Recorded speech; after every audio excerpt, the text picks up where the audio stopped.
Good evening. Thank you for tuning in to our second holiday special show with Marcus, City Councillor of North Bay. Marcus and I talked about North Bay everything. Economic development, urban tech, and much more. Please watch, let me know what you think in the comments below, and Merry Christmas.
Hey, welcome back, episode 8. We're here with Marcus. Marcus, how you doing? Thank you for having me. This is cool. Yeah. Cool setup, yeah. I tried not to do too much research on you, so we could be just kind of meeting on camera. Yeah. So tell me just a little bit about yourself.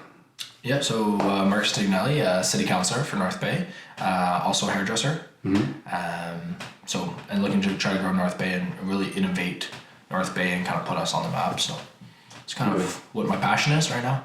So you're a city councillor. Yes, for North Bay. What does a city councillor do? So city council is the representative of the people. We're elected to represent the city at the municipal level, and that goes from everything from your bylaws and your taxes to just maybe you have problems with the services that the city is providing, and mitigating those issues. So it's kind of our role. From being a hairdresser, why did you decide to run? So before I was a hairdresser, I wanted to be a politician. Because I think that we can create so much change if we actually put our mind to it and really force that. So I went into hairdressing because it was a great way to talk one-on-one with people. You have that hour with them, you can talk, you hear their feedback, they hear yours, and it's really building that relationship. And from there I was it's just a natural next step is to going to be a politician and kind of listening to people just in a different setting. But the listening is still the same. So it's kind of how I transitioned. Yeah, I haven't thought about it, but it is kind of like that. Eh? It's just always listening, getting some conversation. Yeah. Yeah. Before the podcast, you were saying that you grew up in Toronto? No, so I grew up in North Bay, but after high school, I went to hair school in Toronto, and then I worked in Toronto. So I was there for 6 years. Okay. Yeah, so it was a great experience. And then when I started getting into politics, I thought about running in a ward in Toronto. But my passion just wasn't there for Toronto. I wasn't from Toronto. Toronto's doing well, and I didn't really have the passion to be you know what, I really want to try and contribute to Toronto. But then I saw North Bay, and I was I would love to contribute to North Bay. A lot of young people are leaving, not enthusiastic about the future of North Bay, so can we turn that around? And it seemed like a really big goal, but I think it's really good to set your dreams further ahead. Do you think we're in good shape in North Bay? Obviously we have a lot of room to grow. Yeah. And to create programs and incentives for businesses, because I think the number one goal is businesses, right? Business retention and growing new businesses as well. So people stay, don't leave. They see opportunities to grow and develop themselves as people and careers. Yeah. I don't know any, but are there programs right now at this moment that are incentivizing businesses to open here in North Bay and staying? Yeah, so we just launched a new program. It's a business retention and expansion program. We have almost 4,000 businesses in North Bay. If each business hired one person, that's 4,000 new jobs. So it's how do we get these companies to hire that extra person? And what are the barriers? What do we need to help with? What do the provincial, federal governments need to help with? And what do they need to help themselves with? Right? So it's kind of this big approach. And then there's a second part of economic development, and through Invest North Bay Development Corporation, is trying to bring new businesses here to get new tax assessment and create even more jobs. And we've seen that with like the meat processing plant that's moving from Ukraine. Another South African company is coming. So these are industries that are growing, and we're just trying to help them and assist them in any way that we can.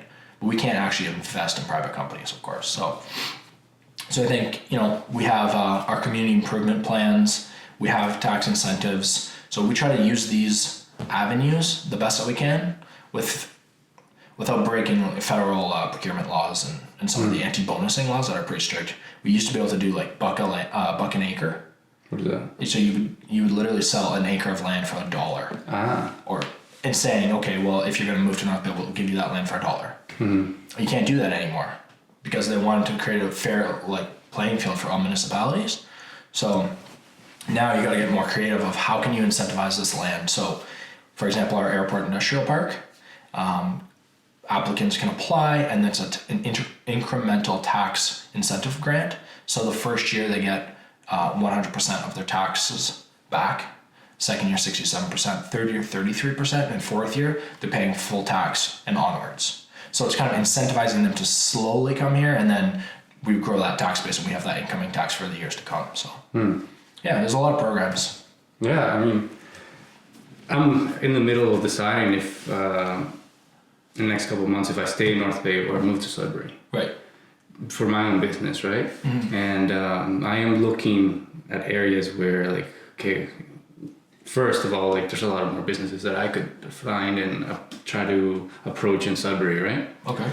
But I'm saying, I also think, well, what does the city of North Bay could offer me?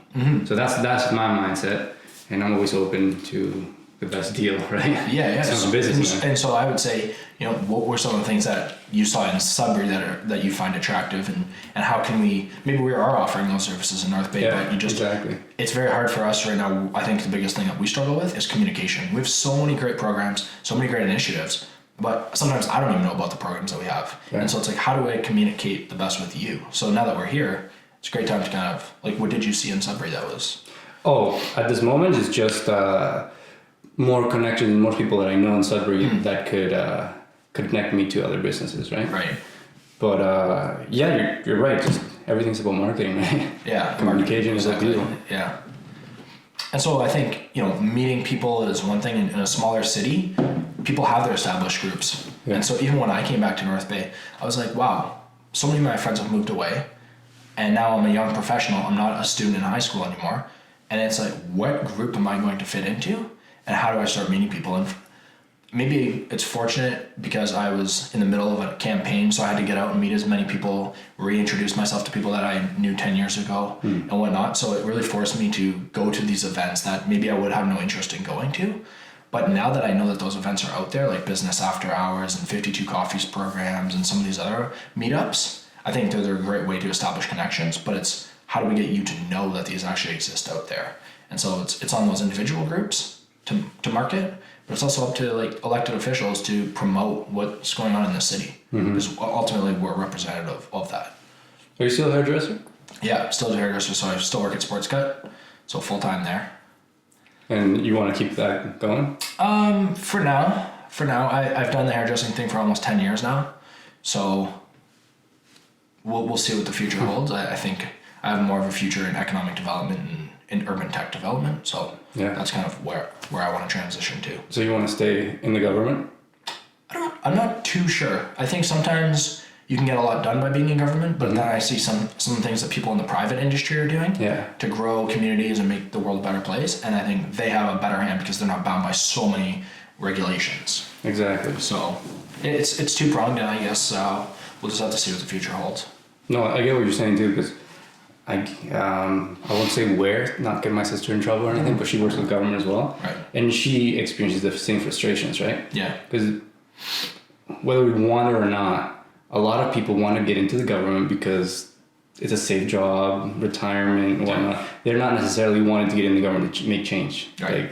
fight for improving the city or anything, right? Yeah. They just want to sit at their desk and probably not do anything. Yeah. But it's frustrating maybe for you or individuals that do want to make changes, right? Because you got to kind of fight around all those people, Right. and the regulations and everything on top of it, which is probably very difficult. But Well, I think there's a big distinguish there between being a city employee or a government employee versus being an elected official. Yeah. Like in 3 years, we're gonna have another election. So if I don't do my job, hopefully the citizens pay attention and don't vote for me again. exactly. But if you're a government employee, you can kind of hide behind the politician, sit at your desk, you're under a union, and you're guaranteed that job. And I think sometimes that's where I wish a lot of these jobs were more contract or more like goal-based, because then I think the productivity would increase. You know, we've seen like Amazon and Google, they add 20% innovation time to their work week, and they've seen productivity go up like almost 44%. Wow. And so it's ideas like that where to try to implement that in the government is just like, it's going nowhere. You know, you can imagine what taxpayers would be saying if we started giving out 20% innovation time. Yeah. But if you actually think about it, we might get ideas that will save us millions of dollars and whatnot. So it's just different ways of thinking of things, and Where's the it's tough to sell. like? What's the process from going from that idea to actually implementation? An idea like what, goal-based? Yeah. Like goal-based marketing? It could be as simple as a councillor and another councillor bringing it forward as a motion and saying, we want to use goal-based initiatives and everything has to be tracked through software that already exists. Private companies do this all the time. Similar to how lawyers bill by the hour and accountants bill by the hour. The city is going to use timesheets, track what we do by the hour, and set goals that will be set by management. I just don't think we're there yet. But Why not? I think the biggest barrier of being there is, A, there's collective bargaining agreements with the unions, but then the other thing is the culture.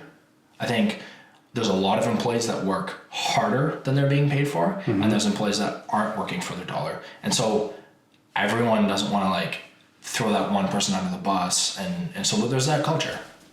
I think the culture needs to change.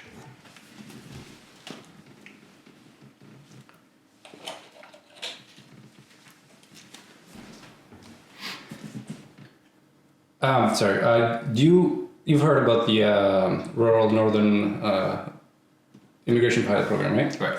How's that hitting? Or what's it like for the government at the moment for that? Okay, so like a little bit of background on that is the North Bay Chamber of Commerce was the lead applicant for North Bay and district for that. So we were one of 11 cities across Canada picked for that, along with Sudbury and along with Thunder Bay, and I think even Sault Ste. Marie. Same, yeah.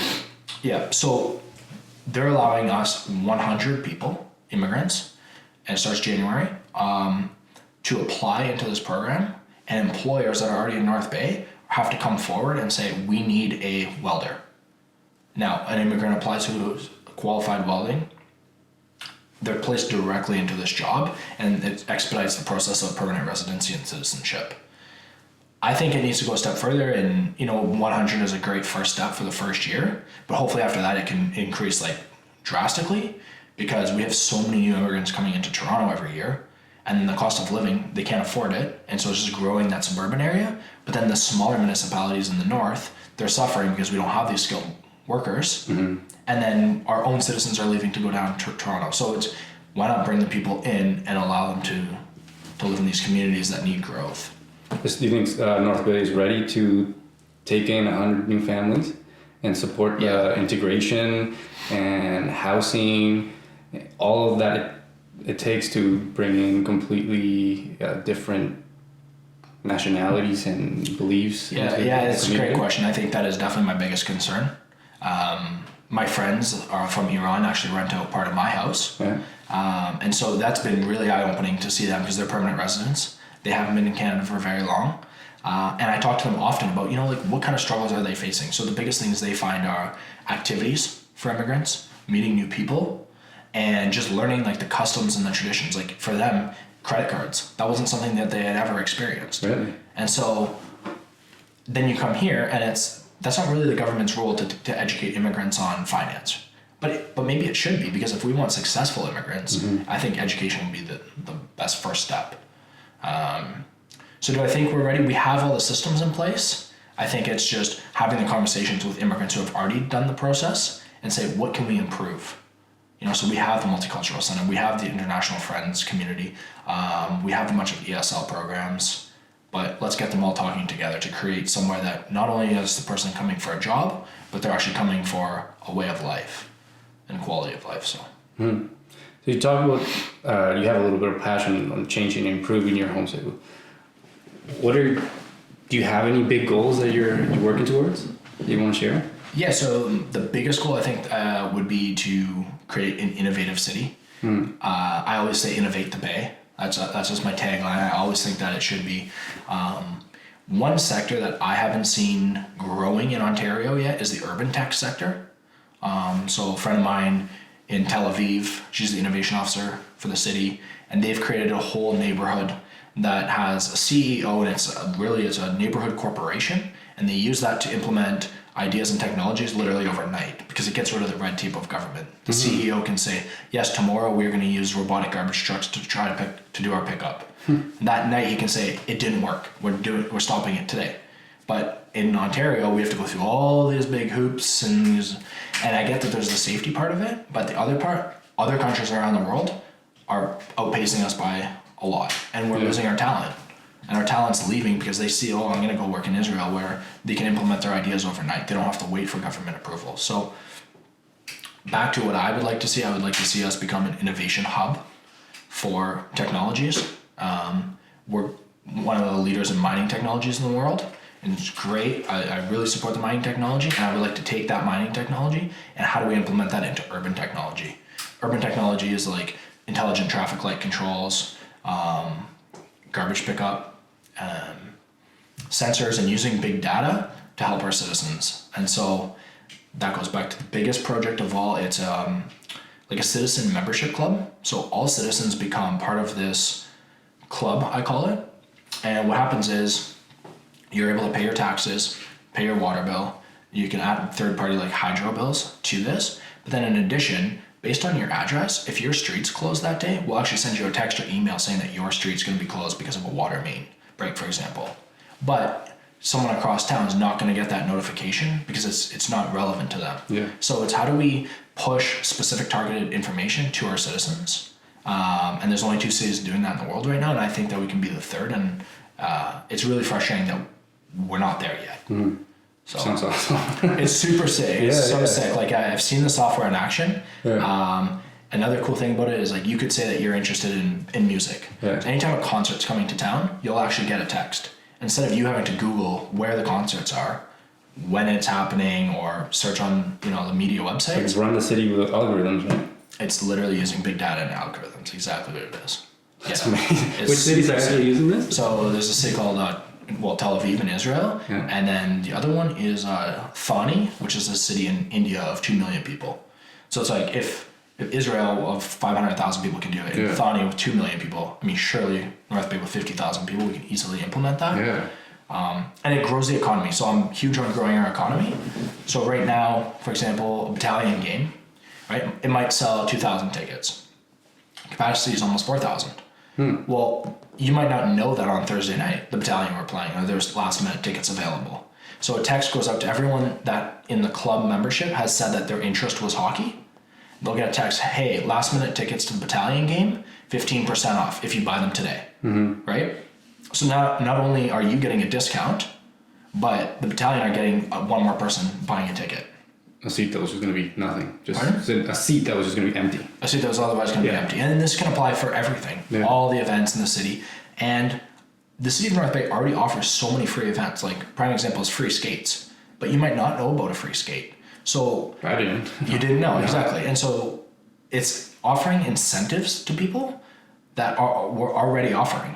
We're saying free skate. It's costing us nothing, but we're telling people, then people feel like they're a part of the community and they feel like they're actually getting something in return for being part of this club. And then our free skates are, better attendance, so. Would be, you heard of the Tesla, I don't know what it's called, like the web, where the cars communicate with each other so they can drive the autonomous vehicle? Autonomous, yeah. Is that part of the, what did you call it? Urban tech? Urban tech? That is a perfect example of urban tech sector. So, yeah, exactly. Using cloud-based data. And I use the simplest example. Right now, our snowplows in the winter, they cannot change a red light to a green light. So at 4 o'clock in the morning, a plow will be going down the street and have to stop at a red light with all that weight of the snow at the front. Why are they having to stop? Why don't we use transponders and intelligent technology to know that that plow is coming? We can change the light so that it can keep moving, and that you don't have to stop to try to move that weight again and improve fuel efficiency, and it just contributes to sustainable development. So it's such a simple example. Such a simple thing where you actually multiply it throughout the year, and it's probably saving thousands of dollars. Brakes, Even if it saves repairs, nothing but gas. time.